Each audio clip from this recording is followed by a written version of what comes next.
All right, folks, before we jump into all the different news that we have, just a reiteration of what I said on Monday. If you did not catch it then, we are unfortunately and sadly canceling Dice Tower East.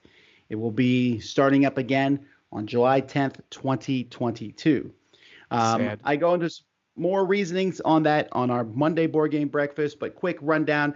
I'm doing it as early as possible, even though things hopefully and might be quite well in July. We don't know enough about that now, and we have to make the call now because people need to take off time from work and buy airplane tickets, etc. So we needed to make the call as early as possible for everyone's sake involved.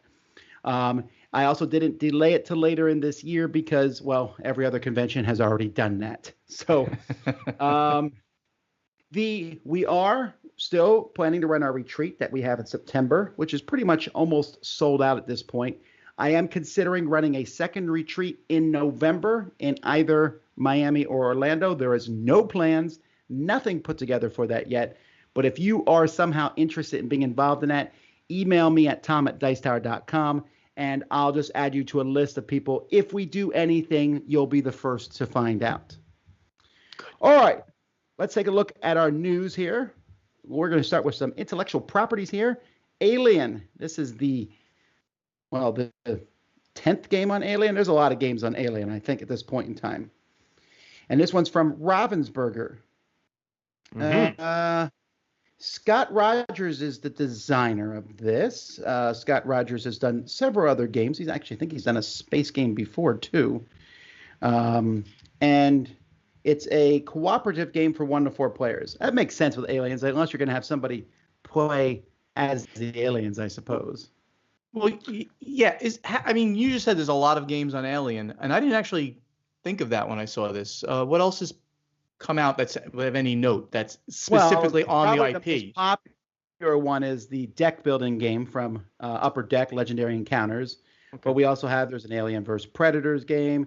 There's just recently Upper Deck released another Alien game. Then there's that Alien Another Day in the Core came out. I forget the company that did that one. Yeah, but there's several. This sounds really interesting to me. You're playing a cooperatively. You're trying to stay away from the aliens. Obviously, Alien. This is the original. Really nice minis. I want to play Ripley. Cool. I like this idea. This Isn't that the problem with the game, though? Everyone wants to play Ripley. Well, no. Ripley's the most boring character. No. She's like the vanilla character in that movie. In the first one, 100%. I want to be one of the other space truckers. No, Ripley. Yeah. I'll die. I want to play. I want to play Mother. With the computer, That was always a strange thing, Yep. Let's move. All right, let's move to the next one. We got Summoner Wars, 2nd edition. We've already talked about this, but the pre-order is coming up in March 1st. So this is interesting. I know the game is pretty much done developmental-wise. I don't know exactly when it's going to come out. They're still showing just a little bit about it, but we know it's going to come out in a big box type set. It has brand new artwork. The artwork looks fantastic of the little we've seen. And it's going to have the 6 factions for the 2nd edition are going to be Vanguards, Fallen Kingdom, Savannah Elves, Cave Goblins, Polar Dwarves, and Breakers. I believe Polar Dwarves are new, and I think Savannah Elves are new. There was Jungle Elves before. Yeah, I think that's right. That sounds right to me. This is a great selection. I don't know if these are all reworked, but Breakers and Fallen Kingdom, I'm excited about those two. I like those two quite a bit. I'm interested to see how different this is going to be. There you go. Get it. Yeah, you're allergic to pre-orders is what it is. You want it and you want it now. I understand. I'm very interested to see the differences. Wait, and this is 2 to 4 players? Wasn't the original only 2 players? You could play 4. If you could. I think it's the same thing. Okay. You would just put the boards next to each other. Sorry. Wow. Can you hit the sneeze buttons right here on the mic? I get the same mic. Snooze button. Take a quick nap. Go away, Tom. Alrighty.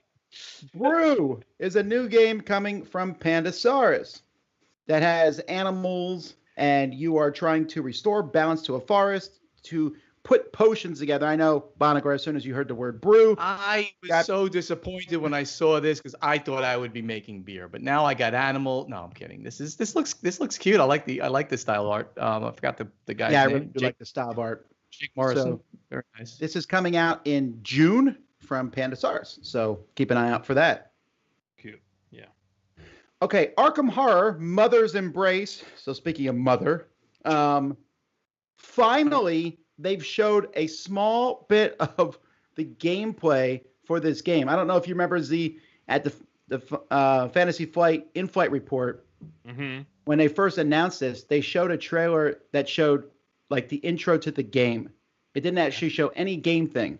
I don't remember this at all. Is this a video game? Yeah, it's like a video game version of Arkham Horror. It looks like it's either Mansions of Madness or I don't know what it's like exactly. But they showed just the intro. People went wild. That was in 2018. Wow, that's a long development cycle. That would be why I don't remember. Okay, all right. So it's coming out in Q1 of this year, and it's coming out on Steam and PS4, Xbox One, and Switch. I don't know. I mean, I'm going to wait for the reviews on this one for sure. That's your job, though, Tom. Well, not for video games. If they send me one, I'll play it for sure. But otherwise, I'm waiting on the reviews.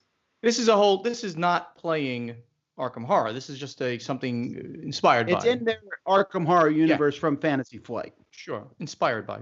Okay, cool.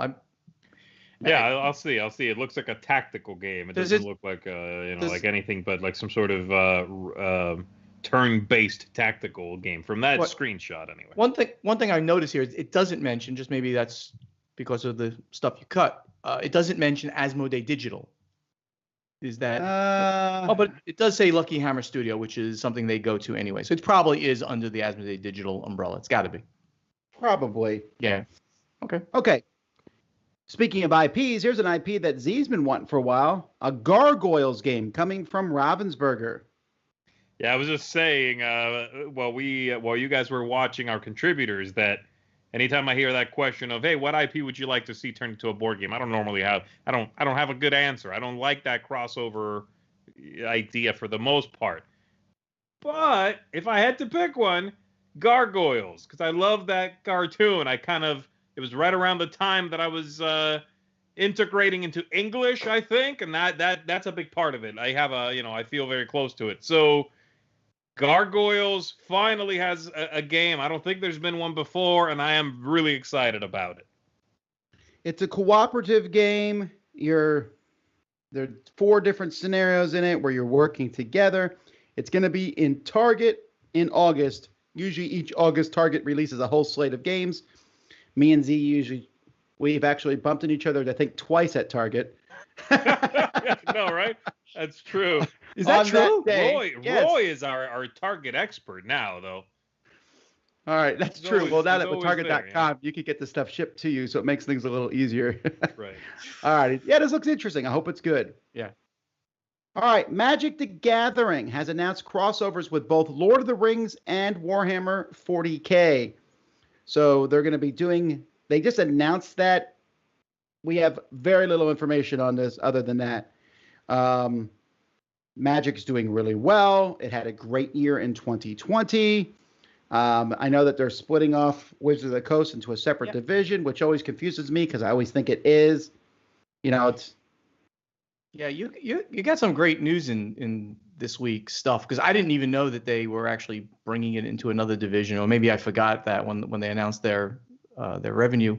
But this is interesting that they're going to somehow cross it over with Lord of the Rings stuff. I mean, that really is cool to me. I haven't played Magic in a long time, but who knows? Maybe I want to buy Lord of the Rings Magic packs. Yeah, I wonder if this is going to be its own expansion. I mean, I think the news is still a little nebulous, but if this is its own set based on Lord of the Rings, my goodness, excited. They're going to be. I mean, they already print money. This is going to be on top of that, you know? It feels like it would be Secret Lair, though, right? I don't know what that is. What's The that? Secret Lair are those little mini, super expensive sets they did. They did one with Godzilla. They did one with various properties where there's just a few cards you could buy. I think they did it with.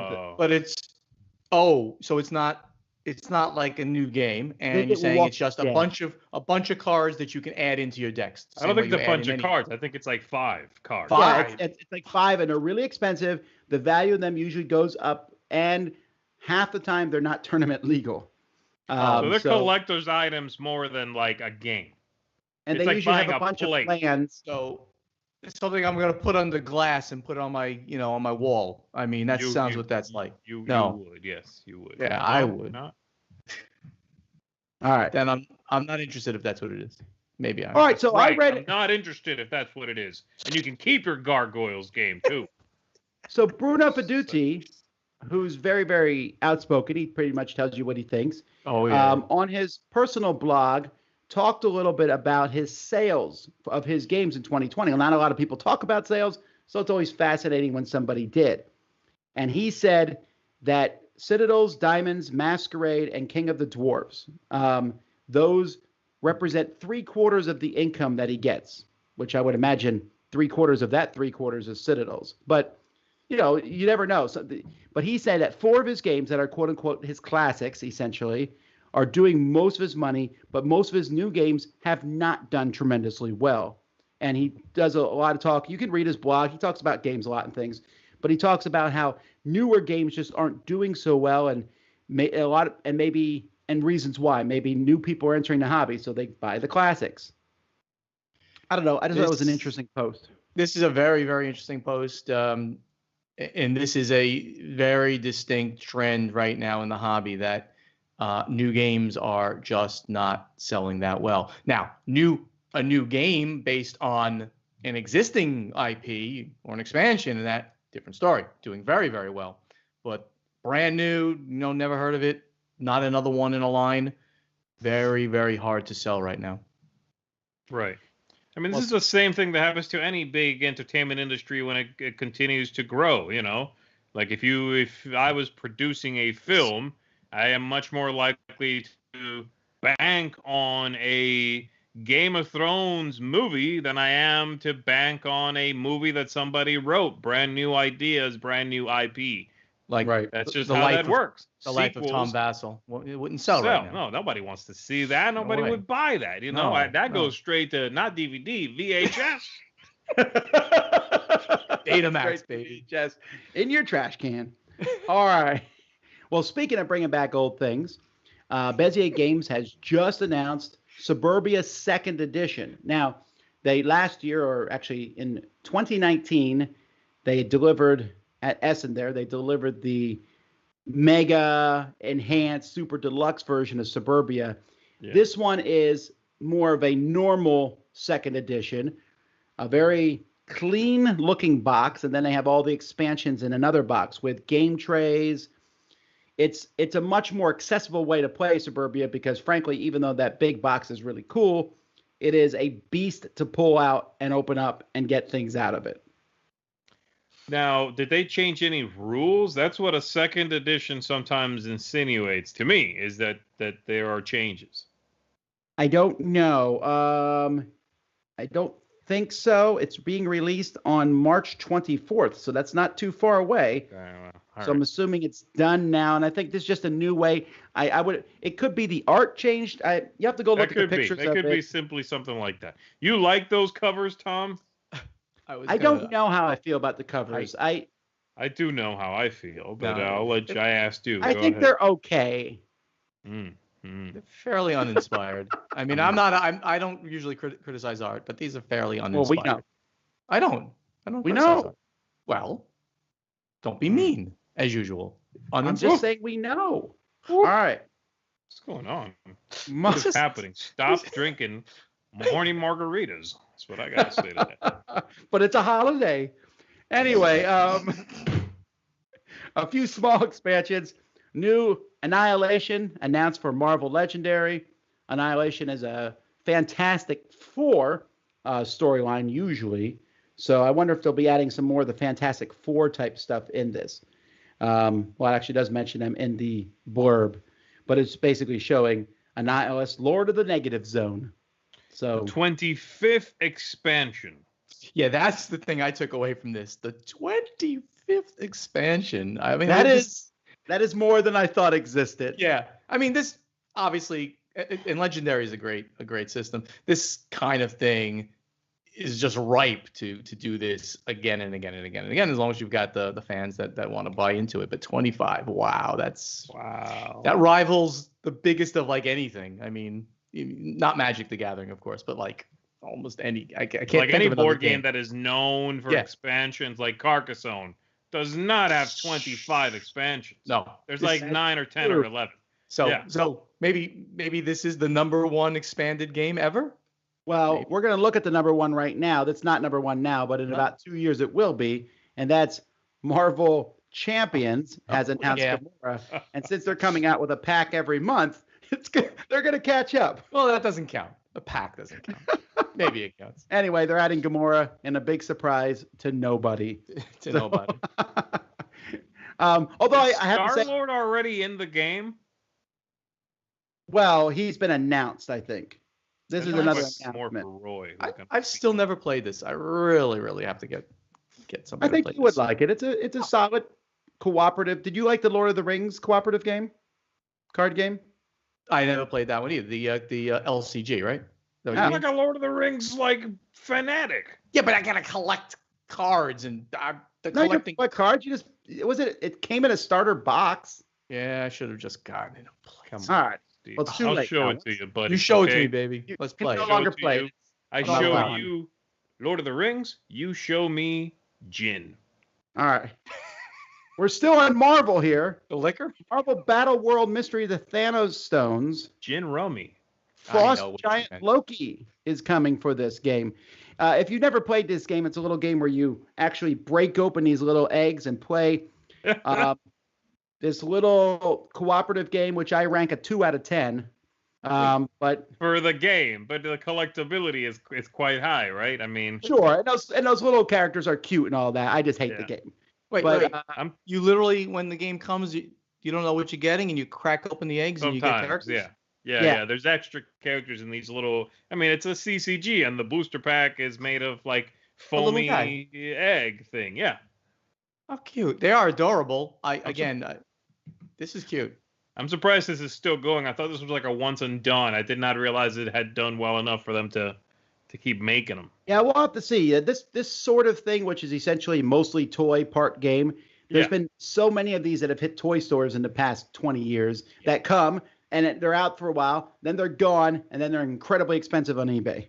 So tactics. Yeah. All right. This is for toy stores, not for hobby gamers. They announced the newest expansion for Funkoverse, which is Alice in Wonderland. This is interesting to me, if only because this is definitely the Disney Alice in Wonderland, which means that's a lot of space for Funkoverse to go into if they have Disney on board. So, wow, that's cool. Yes. I like this. I like Alice, the whole story. So that'd be. I like the way that queen looks. That's pretty cool. Off with her head. They look very mean. Very mean. Yeah. Alrighty. So Cmon released their annual financial reports. There's a 2019 report. It's a little bit late, but just things went on. And then a 2020 shortened report for both of those. I started reading them. They're like 64 pages long. But again, I just found this sort of thing interesting to look at. A lot of the stuff in the report, more than 50% of the income comes from Kickstarter. I didn't know stuff like that. And there's a lot of, to me, I'm saying it's boring stuff, but I mean, it's a lot of businessy stuff. But if you're interested in that sort of thing, that's what comes from being publicly traded. You can look at the financials of a company. Now, they're not going to tell you every paper clip that they buy. There's still a lot of stuff that's just conglomerated together, but it gives you an overall picture, and it looks okay for them. I mean, it doesn't look like amazing, but it looks okay. But you can find the line that is where they buy the paper clips, actually. I mean, office supplies or whatever. It'll be a much bigger thing than that. But Oh, yeah, I have not. I think it's even smaller than. I think the groups are even more general than that. Even. Yeah, of course.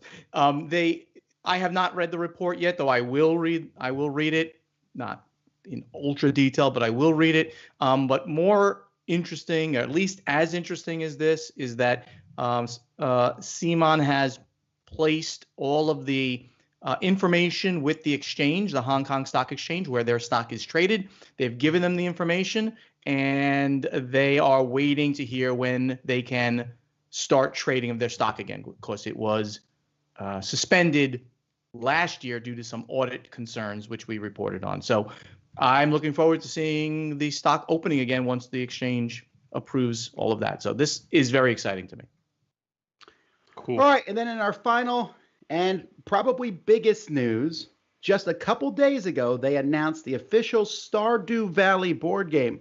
Not only did they announce that they were making a board game based on this incredibly popular video game franchise, but also it is available. Well, it's not, but it was. You could immediately buy it online, and it, within 24 hours, has sold out, and the prices on eBay are already ridiculous. One of the designers of this board game is a designer of the video game. The other is a board game designer who has only designed a few games. The one I know best of his is a little card game called Gubs. Did you ever play that, Z? I don't think I did. No. It's just a little, almost take From that Game little Right, card right? A little. game. It's like a kid's game from Game Right. Yeah, I would call it kiddish for sure. Obviously, I'm too old because I don't even know this. I don't know Stardew Valley. Stardew Valley is a video game. It is. Yeah. It's like a forever video game where you just keep playing. A good analogy would be Animal Crossing. Very popular game where you just kind of do stuff. Stardew Valley has some similarities to that. So it's like the world generates itself, and then you keep going and expanding and things like that? No, it's closer to I don't know if you know what Harvest Moon is. But you might not know that one either. It's basically a farming simulator. You're given a farm, you grow crops, raise animals, walk over to a little town, interact with people, make friends, give them gifts. It's one of those games, and time passes. You go from season to season. But what Tom's saying is that it doesn't really end. I mean, technically, I think it does after like a few years, but in-game years. But that's it. It just that's what you do. You run this little farm place, and you every day you wake up and water the plants and milk the cows and go to town, and that's what it is. It's extremely popular. Okay. It's been going for years. And this board game obviously sold out almost instantaneously. I'm assuming they'll reprint it. I was just surprised that they managed to keep it secret and have it ready to go. I mean, Quartermaster is the one who is fulfilling it. Although I did find it fascinating when I backed it, I got a text message saying that it was coming, right? And that it was not the first time I had got a text message from that phone number. I had bought my kids some those paint by numbers. I don't know if you ever see those on Facebook, like these huge paint by number pictures that look like a painting when you're done.